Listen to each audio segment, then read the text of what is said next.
So we're into week 2 of the Sean Diddy Combs trial, and I'm going to fill you in on what happened yesterday and today.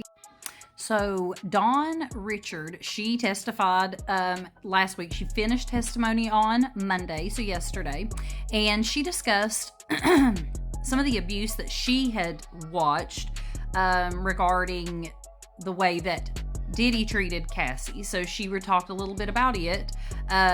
She talked about the frying pan, and I think I may have hit that on the last one. She talked about how she was afraid to say anything. She was afraid of him because she had seen the way that he had treated Cassie, so she was afraid to say or do anything as far as regarding anything that was going on towards Cassie. She just feared for her own life. Diddy's defense team did try to discredit Miss Richard by saying that her story had changed. I guess there was some slight differences from what she had told federal agents, according to what she said exactly. And she just said, I'm trying to tell it as much as I can remember as far as that goes. She also talked about how Diddy had made a statement to her, about how people can go missing, and basically that it was best that she keep her mouth shut about anything that goes on because, he was what was going to make or break her career. And that he was going to take her to the top, and that's basically the way he worded it. So, keep your mouth shut and I will make you famous. So that's pretty much what she was kind of stating with it. Next we have Carrie Morgan. Sorry, I couldn't remember her first name. Carrie Morgan.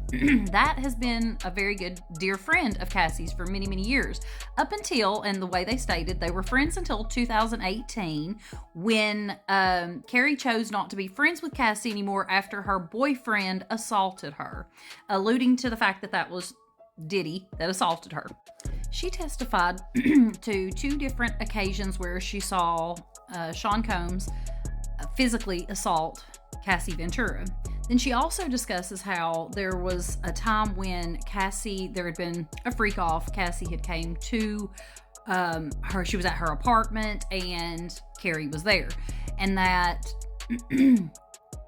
I guess Sean Combs decided that he needed to be there. She wouldn't come to the door, so he took a hammer and was literally beating the door in to the point where he was going to get inside the apartment. Carrie said at the time she didn't realize what was going on with the freak-offs, and that when this incident happened with Mr. Combs, that the police were called, but Cassie did not want to file charges, and so she was saying anything she could to keep from causing any kind of trouble that would possibly cause her more harm from Diddy.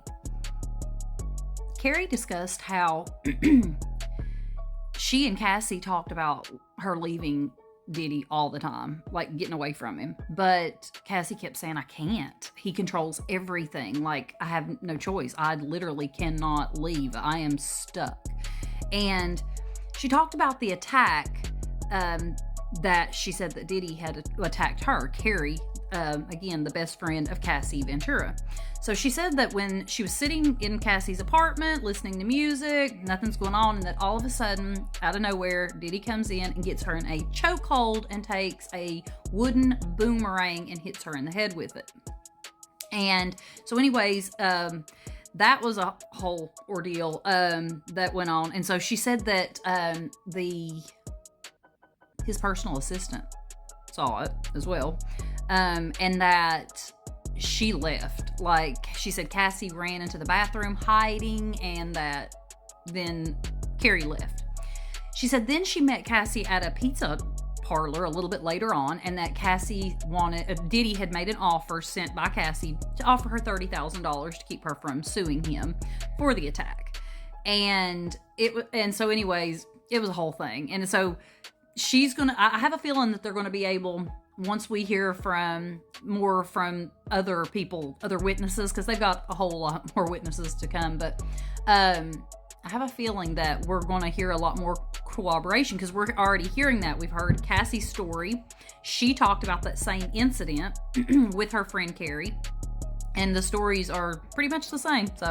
So David James, that is the former personal assistant to Diddy, and he testified to quite a few different things, but the main things he did testify to is that he had purchased substances yeah, we'll just leave it at that, substances. And then he, that it was very regular that escorts were brought to Diddy's house by security. That's what he had stated, that it was by security. So he did tell a story about how he went to Diddy's, he was at Diddy's house, and there was a girl there, and then he had intercourse with her, and then she insisted that he pay her, and he was like, I'm not pay. Anyways, that was a whole thing, and apparently it was a big chuckle in the courtroom. I don't know. I didn't find it too funny myself, but thought I'd throw it in.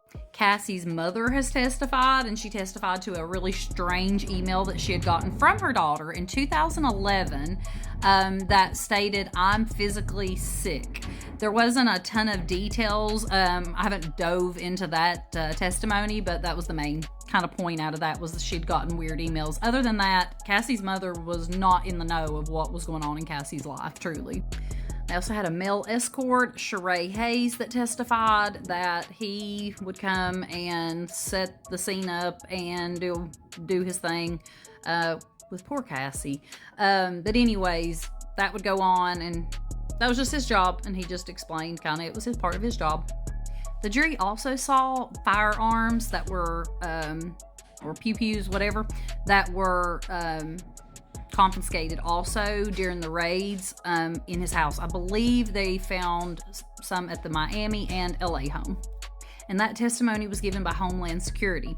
Now, tomorrow it seems that Kid Cudi is going to be testifying tomorrow, so I am very interested to see what goes on there. So make sure that you hit that follow button. This is just from, this was just really from the last 2 days. So this has been wild. So make sure you hit that follow button for more information.